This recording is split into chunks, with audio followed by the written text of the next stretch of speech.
Hi, it's John. And Sheridan with We Know Asheville. And we're here to talk about the truth about negative home equity headlines because there's a lot of crazy headlines out there.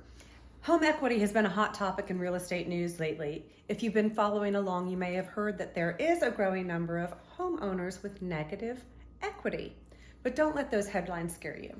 You know, in truth, the headlines don't give you all the information.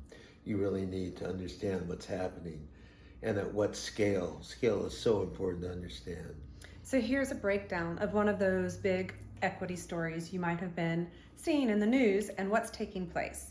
That way you have the context you need to understand the big picture. You know, first off, headlines focus on the short-term equity numbers and fail to convey the long-term view. Yeah, that's right.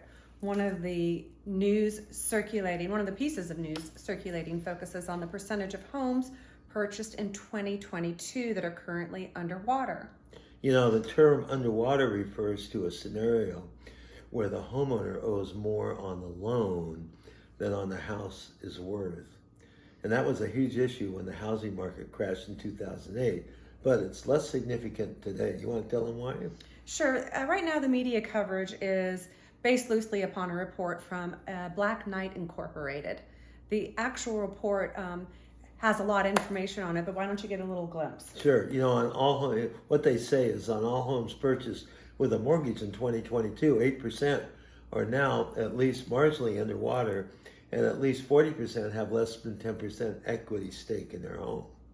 We believe the Asheville housing market is in even better shape than that. Right. Mm-hmm. So let's unpack that for a moment and provide the bigger picture, okay? The data-bound report from Black Knight is talking specifically about homes purchased in 2022, but media doesn't always mention the time frame or provide the surrounding context about how unusual the 2020 housing market is. 2022 was a very unusual year for the housing market. And home price appreciation soared until it reached its max sometime around April of last year. So since then, appreciation has been slowing down.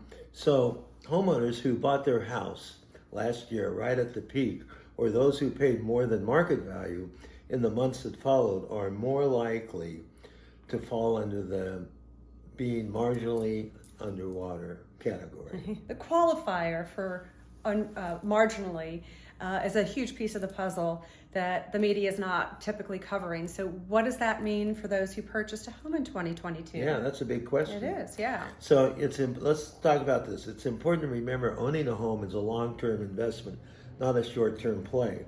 When headlines focus on the short-term view, there's not necessarily providing the full context to you. So typically speaking, the longer you stay in your home, the more equity you gain as you pay down your loan and as home prices appreciate.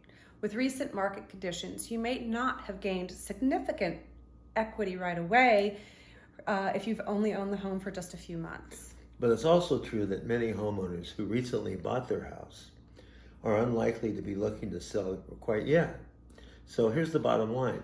As with everything, knowing context is really important. So whether you're buying or selling, if you have any real estate questions about the headlines, how much equity you have, let's connect.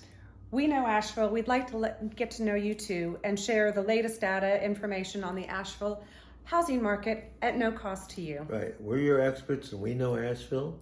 And we'd like to get to know you too. And you can find us at weknowasheville.com. So hit the subscribe button so when we post new content, you'll hear a bell. And if you want to learn anything else about the Asheville area or housing market, please give us comments below. Take care. Bye for now.